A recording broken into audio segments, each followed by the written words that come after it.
চলো friends, welcome back to my channel. তখন দেবী চৌধুরানী যে সিনেমা রিলিজ করছে পরের বছর মে মাসে, তো সেই সিনেমাটার টিজারটা রিলিজ করে গেছে এবং টিজারটা আমি দেখলাম। টিজারটা জাস্ট 11টার সময় রিলিজ করেছে। Edited motion pictures, ADITED motion pictures. আমি ডিসক্রিপশন বক্সের লিঙ্কটা দিয়ে দেবো। তো খুবই কম সাবস্ক্রাইবার দেখলাম সেই চ্যানেলটা, 329-330 সামথিং সাবস্ক্রাইবার। এবং লোকে জানেও না এই সিনেমাটা সম্বন্ধে, হয়তো অনেকে জাস্ট বড় নাম নিযুক্ত আছে এর সঙ্গে, প্রসেনজিৎ চট্টোপাধ্যায়, শ্রাবন্তী চ্যাটার্জি। তা সত্ত্বেও অতটা সিনেমাটা নিয়ে প্রচার হয়নি এবং যেটা প্রোডাকশন হাউস তাদের ইউটিউবে সাবস্ক্রাইবার বেশিও কম, তো সে টিজারটা অনেকে দেখেনি। তো প্লিজ টিজারটা দেখে আসবেন আপনারা। তো টিজারটা দেখলাম, টিজারটা কেমন হলো সেটা কথা বলবো। তো ফার্স্টে যেটা বলা সেটা হচ্ছে এই যে দেবী চৌধুরানীর যে এই সিনেমাটা, এটা বঙ্কিমচন্দ্র চট্টোপাধ্যায়েরই 1884 সালে একটা উপন্যাস নভেল আছে দেবী চৌধুরানী, সেটার উপর বেস করে সেটাকে অ্যাডাপ্টেশন করে ডিরেক্টর এই সিনেমাটাকে বানিয়েছে দেবী চৌধুরানী। এবং দেবী চৌধুরানী যে একটা female centric film, female led film বলা ভালো, যে তিনি স্বাধীনতা সংগ্রামে ইস্ট ইন্ডিয়া কোম্পানির বিরুদ্ধে কীভাবে লড়েছিলেন এবং তাকে সাহায্য করেছিলেন প্রসেনজিৎ চট্টোপাধ্যায় যে ক্যারেক্টারটা। সেটা নিয়ে ওভারঅল গল্পটা হতে চলেছে ফ্রিডম ফাইটিংয়ের একটা গল্প, দেশ স্বাধীনতার একটা গল্প, দেশাত্মবোধের একটা গল্প, সেটা আনতে চলেছে এই দেবী চৌধুরানী সিনেমাটার মাধ্যম দিয়ে। তো সিনেমাটার টিজারটা আমি দেখলাম, টিজারটা কিন্তু দেখে আমার বেশ ইমপ্রেসিভ লাগলো। হ্যাঁ, একটা আমার নেগেটিভ পয়েন্ট লিখেছি, যেটা আমি নেগেটিভ পয়েন্ট, এবার ব্যাপারটা এখানে এটা খুবই ডিবেটেবল ব্যাপার। সেটা হচ্ছে যে VFX-এ একটু খামতি লাগে, বিকজ এদের বাজেট খুবই কম থাকে। তো এরকম ধরনের পিরিয়ডিক ফিল্ম অ্যাটেম্প করাটাও খুব মুশকিল ব্যাপার, যেহেতু আপনাদের যে বাজেট কম থাকে এবং পিরিয়ড ফিল্ম অ্যাটেম্প করতে গেলে বাজেট কিন্তু ভালো রকম দরকার হয়। তো ব্যাকগ্রাউন্ডে যে ধরনের VFX-টা ইউজ করেছে সেটা কিন্তু দেখে আমার খারাপ লাগছে, বিকজ দেখে চোখে লাগছে। ওটা বড় স্ক্রিনে দেখবো তো আরও চোখে লাগবে। বাট বাংলা সিনেমার যে এখন অবস্থা, তাদের বাজেট অতটা দেওয়াও পসিবল নয় প্রডিউসারের পক্ষে, কারণ রিকভারি খুব মুশকিল হয়ে যায়। এবং বাট এবার অডিয়েন্স যখন টিকিট কেটে সিনেমাটা দেখবে, তারা তো টাকা দিয়ে সিনেমাটা দেখছে, তো তারাও চায় যে তারা বলিউড বা সাউথের সিনেমার মতনই VFX এক্সপেক্ট করে। তো প্রডিউসারদেরও দোষ দেবো না আমি, দর্শকদেরকেও দোষ দেবো না, এটা খুব একটা ডিবেটেবল ব্যাপার আর কি। যাই হোক, তো ওটা আমার একটু খারাপ লেগেছে। VFX-টা একটু বেটার কোয়ালিটির হলে আমার ভালো লাগতো। বাট আদারওয়াইজ এখানে শ্রাবন্তী চ্যাটার্জির যে প্রেজেন্টেশন, বিশেষ করে প্রসেনজিৎ চ্যাটার্জির যে প্রেজেন্টেশন, সেটা কিন্তু আমার বেশ ভালো লেগেছে। কারণ বুম্বাদাকে অনেকদিন পর আমি এরকম একটা অ্যাকশন অবদারে দেখছি, যেখানে তরোয়াল দিয়ে মারছে এবং রক্ত বেরোচ্ছে, মার কাট ব্যাপার একটা।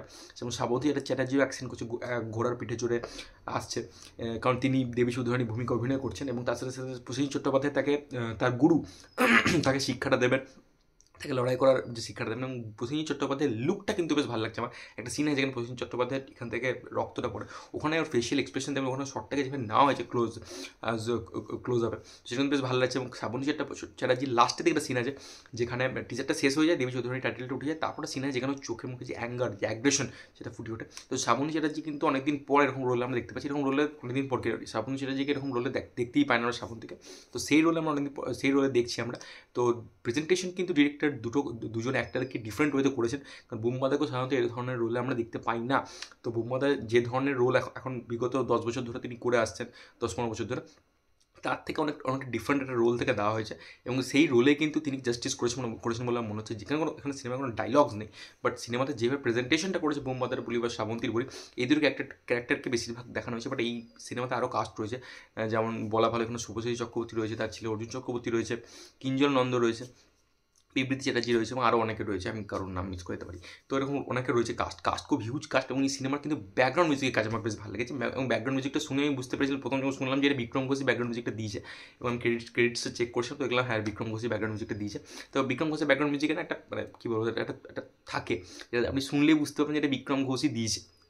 তবলার ব্যবহার, এর ব্যবহার, তো আমি বুঝতে পারবো বিক্রম ঘোষই দিয়েছে। বিক্রম ঘোষের ব্যাকগ্রাউন্ড মিউজিকের কাজও কিন্তু বেশ ভালো, কারণ ওই যে ধরনের অ্যাকশন সিনসগুলো দেখিয়েছে, যে ধরনের সেট আপ, যে সিনেমাটার যে সেট আপ, যেটা মুড যে সিনেমাটা, সেটার সঙ্গে কিন্তু ব্যাকগ্রাউন্ড মিউজিকটা খুব ভালোভাবে মিল খেয়েছে। এবং ব্যাকগ্রাউন্ড মিউজিকটা সিনেমাটাকে আরও আপলিফ্ট করে দিচ্ছে।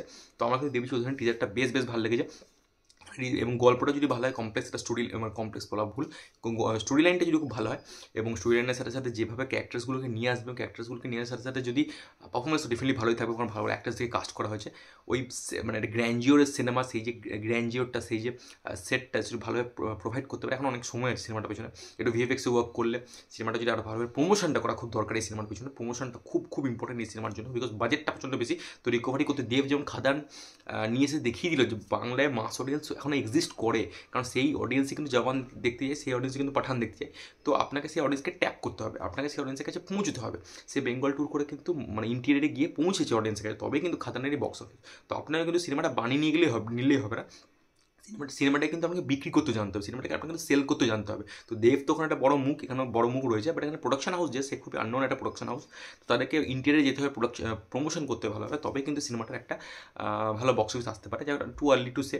এখন টিজারটা এসে, টিজারটা কিন্তু আমার বেশ ভালো লেগেছে, 55 সেকেন্ডের টিজার। আর টিজারের মধ্যে ব্যাকগ্রাউন্ড মিউজিকের কাজ ভালো, পারফরমেন্স যতটুকু দেখলাম বেশ ভালো লাগছে, যেভাবে অ্যাকশন, যেভাবে মাস ওয়েতে, কমার্শিয়াল ওয়েতে প্রেজেন্টেশনটা করে সেটা আমার ভালো লাগছে। এটাকে ওই একটা সেই মানে কী বলবো, মানে অন্য ধরনের সিনেমা করেনি, এটা কমার্শিয়াল ওয়েতে প্রেজেন্ট করার চেষ্টা করেছে মেকার্সরা, তো সেটা আমার বেশ ভালো লেগেছে। কারণ এই ধরনের সিনেমার কমার্শিয়াল ডিমান্ডও করে, বিকজ আমি একটা হিরোইক ক্যারেক্টার দেখাচ্ছেন দেবী চৌধুরানী বলি বা প্রসেন চট্টোপাধ্যায় ক্যারেক্টার বলি, তো সেখানে একটা হিরোইক যেহেতু ক্যারেক্টার দেখাচ্ছেন আপনি, তো সেখানে হিরোইক বিল্ড আপ, হিরোইক প্রেজেন্টেশনটা খুব দরকার, তো সেটা কিন্তু মেকার্সরা দিয়েছে, তো সেটা আমার বেশ ভালো লেগেছে। ওভারঅল মিলে দেবী চৌধুরানী টিজারটা আমার বেশ আমার জন্য ওয়ার্ক করেছে। ভিএফএক্সের দিকে একটু মন দিলে আমার মনে বেটার হতে পারতো, বিকজ পিছনে ব্যাকগ্রাউন্ডে ভিএফএক্সটা কিন্তু বোঝা যাচ্ছে। তো এখনও সময় আছে, ভিএফএক্সের একটু কাজ করলে আমার মনে হয় সেটা বেটার হতে পারবে। আপনারা ডেফিনেটলি টিজারটা দেখুন, এডিটেড মোশন পিকচার্সের ইউটিউব চ্যানেলে গিয়ে, দেবী চৌধুরানী প্রি টিজার।